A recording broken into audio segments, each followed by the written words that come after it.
Habits of a Successful Music Education Student offers some of the most comprehensive information out there on being a music education student, student teacher, and a band/orchestra director in their first few years on the job. And in this video, I'll be giving you a complete breakdown of the book, what it covers, as well as featuring segments of an interview I did with one of the book's authors, Dr. Mary Land. All of that and more coming up.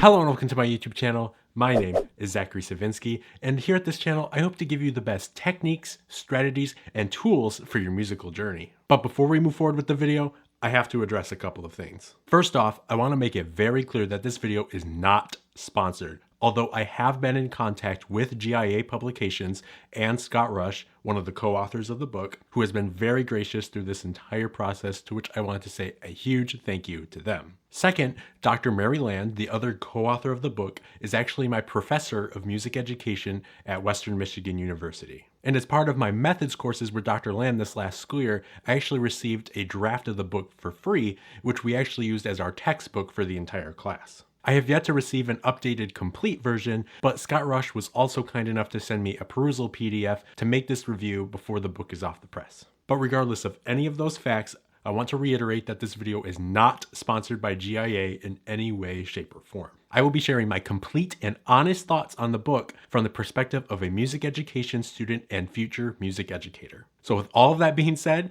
let's get right into the details. As I mentioned before, the book is written by Dr. Mary Land and Scott Rush. Dr. Land was a longtime middle school and high school band director in the state of Georgia and is now the professor of instrumental music education at Western Michigan University. Scott Rush, on the other hand, is the former director of bands at Wando High School in South Carolina and is currently the creative mind behind the entire Habits series with GIA Publications, with some of those other books in the series being titled Habits of a Successful Band Director, Habits of a Significant Band Director, and the Method Book series starting with Habits of a Beginner Band Musician. Man, those titles are a mouthful. The new book, Habits of a Successful Music Education Student, is available for $39.95, and I'll make sure to put the link to it in the description down below. The book has 17 chapters overall and is broken up into what I believe is 3 different sections: Music Student Habits, Semester 1 content, and Semester 2 content, with the Semester 1 content mostly focusing on the middle school setting and the Semester 2 content mostly focusing on high school, culture building, and student teaching. The reason these 2 sections are labeled as Semester 1 and Semester 2 is because the book was designed to be a potential textbook for the instrumental music education class sequence. Although I really do believe it's a great book to have outside of the class setting and used as a teaching resource. The first section of the book only covers the first chapter, which is titled Habits Music Education Students Need for Success. And if you're still in college or university, you need to know all of the information in this chapter, because in my opinion, it really is the complete playbook for everything you need to be doing while still in school. Among the topics covered in that chapter, I think the most important are observing teachers, attending professional development, and establishing professional connections. Those few things are just a sample of what this chapter has to offer, however. Going more in depth on observing teachers, I'm going to read a quote from the book that actually outlines how to observe and what you should be doing while you observe. You need to know what you're going to be looking for when you observe. Why did the director stop? What do you hear that is wrong? What is the director saying to the students? Bring your iPad or notebook and take notes. Watching a master teacher pick things apart and seeing how the master teacher reacted to mistakes is paramount in your development. What do they pause to isolate for? What are they looking for in how to fix the problem you just heard? I think it's really great that the book addresses the questions you should be asking yourself while observing. Because to me, that's not necessarily an obvious thing of knowing exactly what to be looking for while observing another teacher. And I think you could answer these same questions while in your own rehearsals as a student and observing how your conductors teach, no matter if it's a collegiate ensemble, community band, or high school band. Building professional connections is also something that first chapter addresses. Professional connections create a family atmosphere in which you can grow and develop into a responsible music educator. Begin now creating your board of directors who can help supervise your decision making and who can support you throughout your journey as a music educator. This quote puts an emphasis on how you can't do it alone. It's completely okay to ask for help and get the opinions of colleagues you trust who will help you on your journey. I'm very fond of the very first chapter that tells, it's really throwing it out there to the students what they need to do now. What you can do now to prepare. Mm-hmm. This is out of class, okay?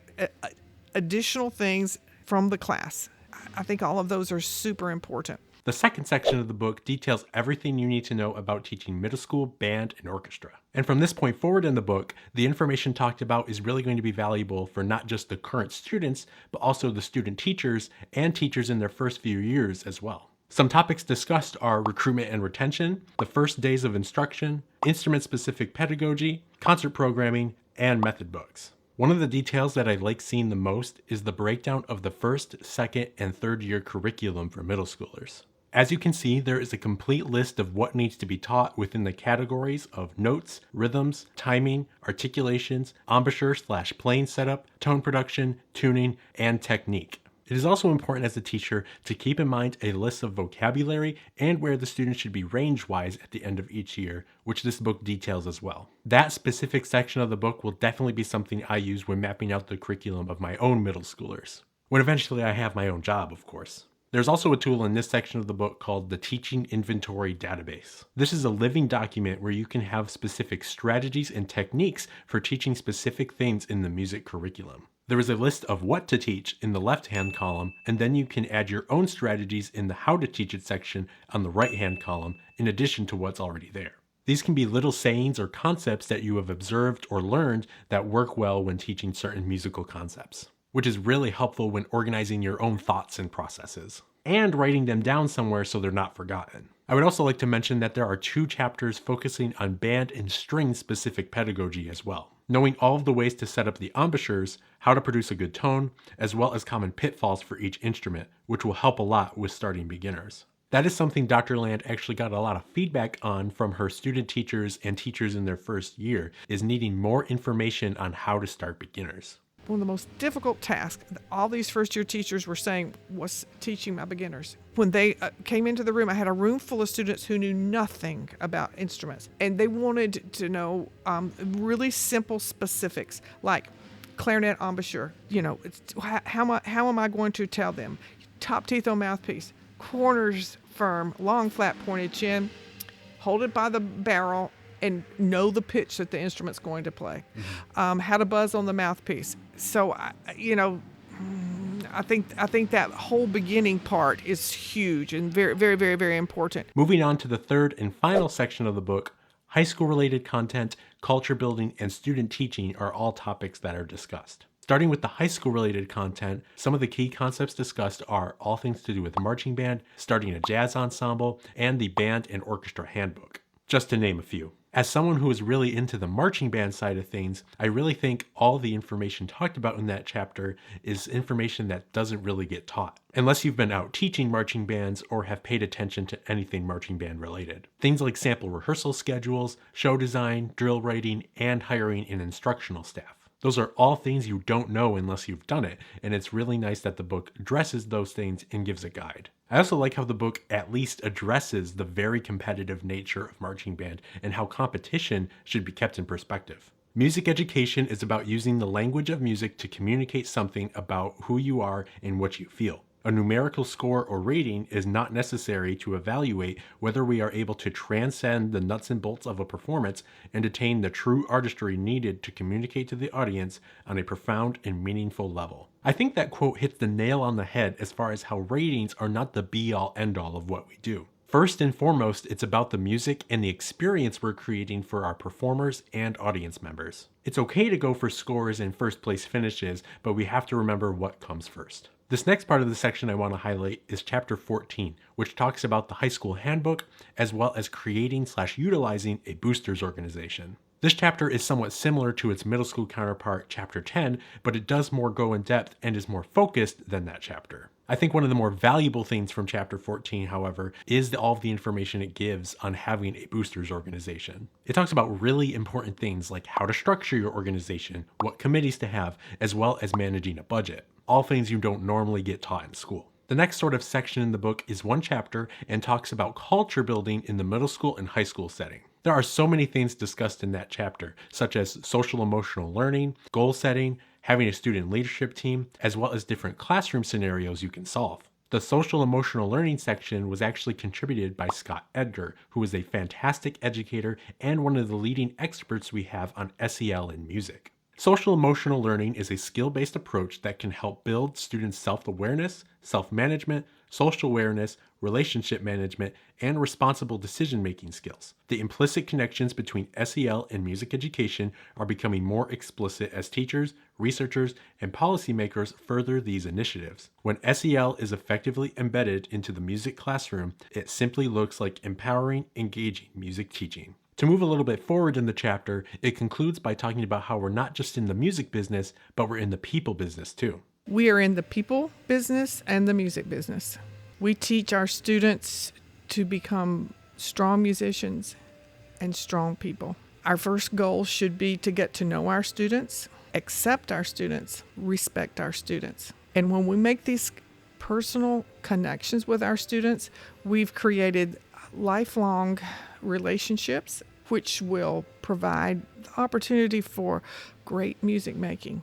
Moving forward to the next section, it's all about student teaching. And just like chapter 1, this chapter is really the playbook on all things you need to know about student teaching. Good thing I've read it before doing my student teaching next year.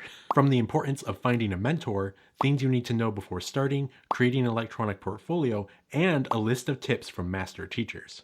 There's also a portion of this chapter that talks about interviewing for and starting a new job. So if you've already completed your student teaching, there's absolutely going to be some great nuggets of information in there for you. Okay, I know that's been a lot of information, but there's just a few more general things I want to mention, with the first being the sections on programming concerts. There are 2 separate chapters on repertoire and concerts, with the first being in the middle school section and the second one being in the high school section. In both chapters, there is a list of repertoire that is appropriate for middle schoolers and then high schoolers, in both band and orchestra. Those lists are not at all comprehensive, but they do feature what I think is a great variety of works and composers. The high school repertoire chapter doesn't just feature works for large ensembles though, as it also has some sample lists of repertoire for chamber groups, percussion ensemble, and common solo works for each instrument. There's also a small little section on some high school level method books you can use, such as Foundations for Superior Performance, Symphonic Warm-Ups for Band,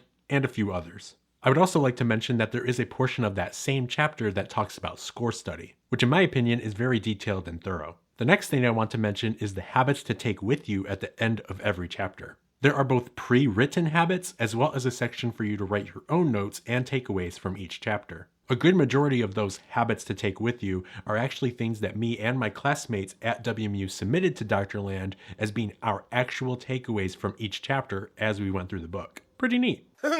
How neat is that? Alright, for the very last thing, I want to read this little excerpt from the book's final chapter. This entire book has been about perfecting your craft and honing your skills to be a better, more effective director, and all of it is very important. However, we would be missing the boat if we didn't also make this point. No one ever said on their deathbed, "I wish I would have spent more time in the rehearsal room." Your faith and your family are more important and should clearly be higher on the totem pole than your job. However, it is incredibly important that you find purpose in your work. When you find purpose in your work, you will never feel like you worked a day in your life, only created purpose and significance for others. We were created to contribute. With that said, there will always be more to do. If your identity is your work and you have a bad day at work, you've had a bad day. This is not good emotional health. Work will always ask for more no matter how much you give, so make healthy decisions for yourself and your family. I think that excerpt there is exactly something that gets overlooked, especially how it says that work will always ask for more,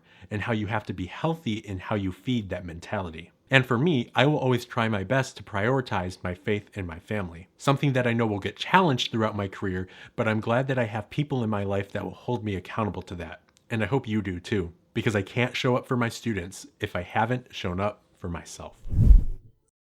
I think that Habits of a Successful Music Education Student is truly one of the best books we have on being a music ed student, student teacher, and band/orchestra director in general. It is jam-packed full of great insights and knowledge from individuals who have had years of experience in this field, as well as creating a great resource and reference for instrument pedagogy, repertoire, lesson planning, and so much more. So overall, if you are in one of those categories, being a music ed student, a student teacher, or a teacher in their first few years, I would highly recommend getting this book. And if you are interested in picking up the book, I do have the link to it in the description down below. But I really hope you enjoyed this breakdown of the book, and I wanted to give yet another thank you to Scott Rush, as well as Dr. Land for allowing me to interview her. Speaking of, I'll actually be releasing the full interview I did with her right here on my YouTube channel next Thursday. So make sure you subscribe and turn on those notifications so you don't miss it. Until then though, I hope you have a great week and I'll see you in the next video.